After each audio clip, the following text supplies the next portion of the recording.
जय मां भवानी, जय राजपूताना। जिस देश का राजा ही भाग जाए उस देश की जनता को भागना ही पड़ता है।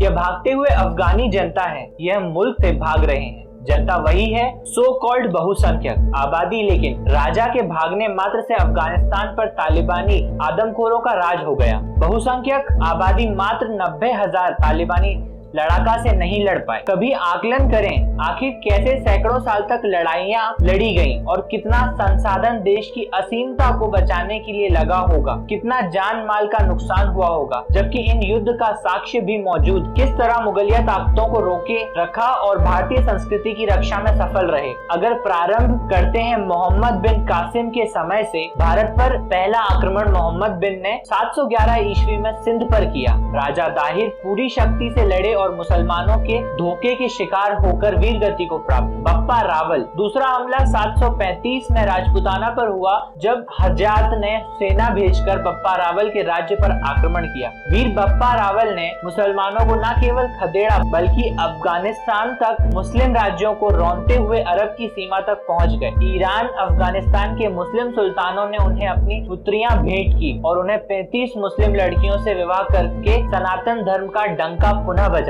बप्पा रावल का इतिहास कहीं नहीं पढ़ाया जाता, यहाँ तक कि अधिकतर इतिहासकार उनका नाम भी छुपाते हैं। गिनती भर हिंदू होंगे जो उनका नाम जानते हैं। दूसरे ही युद्ध में भारत से इस्लाम समाप्त हो चुका था। ये था भारत में पहली बार इस्लाम का नाश। सोमनाथ के रक्षक राजा जयपाल और आनंदपाल अब आगे बढ़ते हैं गजनवी पर। बप्पा रावल के आक्रमणों से मुसलमान इतने भयंक्रांत हुए कि अगले 300 साल तक वे भारत से दूर रहे। इसके बाद महमूद गजनवी ने 1002 से 1017 तक भारत पर कई आक्रमण किए, पर हर बार उसे भारत के हिंदू राजाओं से कड़ा उत्तर मिला। पहले राजा जयपाल और फिर उनका पुत्र आनंदपाल, दोनों ने उसे मार भगाया था। मोहम्मद गजनवी ने सोमनाथ पर भी कई आक्रमण किए, पर 17वें युद्ध में उसे सफलता मिली। सोमनाथ के शिवलिंग को उसने तोड़ा नहीं था, बल्कि उसे लूटकर वह काबा ले गया था, जिसका रहस्य आपके समक्ष जल्द ही रखता हूँ। यहाँ से उसे शिवलिंग तो मिल गया जो चुंबक का बना हुआ था, पर खजाना नहीं मिला। भारतीय राजाओं ने निरंतर आक्रमण से वापस गजनी लौट गया और अगले 100 सालों तक कोई भी मुस्लिम आक्रमणकारी भारत पर आक्रमण न कर। सम्राट पृथ्वीराज चौहान 1192 में मोहम्मद गौरी ने पृथ्वीराज चौहान को 16 युद्ध के बाद परास्त किया और अजमेर व दिल्ली पर उसके गुलाम वंश के शासक कैसे कुतुबुद्दीन इल्तुमिश व बलबन दिल्ली से आगे न बढ़ सके। उन्हें हिंदू राजाओं के प्रतिरोध का सामना करना पड़ा। पश्चिमी द्वार खुला रहा, जहां से बाद में खिलजी, लोधी, तुगलक आदि आए।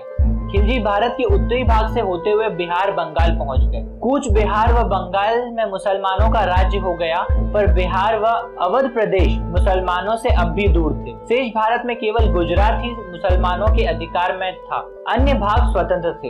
राणा सांगा 1526 में राणा सांगा इब्राहिम लोदी से लड़ रहे थे। वही इब्राहिम के भाई ने इब्राहिम के विरुद्ध बाबर को बुलाया। बाबर ने लोदियों की सत्ता तो उखाड़ दी, पर वो भारत की संपन्नता देख यहीं रुक गया और राणा सांगा से उसका युद्ध कई सालों तक चलता रहा। चित्तौड़ तब भी स्वतंत्र रहा, पर अब दिल्ली मुगलों के अधिकार में थी। हुमायूं दिल्ली पर अधिकार नहीं कर पाया, पर उसका बेटा अवश्य दिल्ली से आगरा के भाग पर शासन करने में सफल रहा। तब तक कश्मीर भी मुसलमानों के अधिकार में आ चुका था। महाराणा प्रताप अकबर पूरे जीवन महाराणा प्रताप से युद्ध में व्यस्त रहा, जो बप्पा रावल के ही वंशज थे और उदय सिंह के पुत्र थे, जिनके पूर्वजों ने 700 सालों तक मुस्लिम आक्रमणकारियों का सफलतापूर्वक सामना किया। जहांगीर व शाहजहां भी राजपूतों से युद्धों में व्यस्त रहे, वह भारत के बाकी भाग पर राज नहीं कर पाए। ऐसे ही थे मिहिर भोज प्रतिहार। ये राजपूत ऐसा था जिसको इस्लाम अपना सबसे बड़ा दुश्मन बताता था। ऐसे ना जाने कितने राजाओं ने अपना सब कुछ बलिदान कर इस देश को बचाया,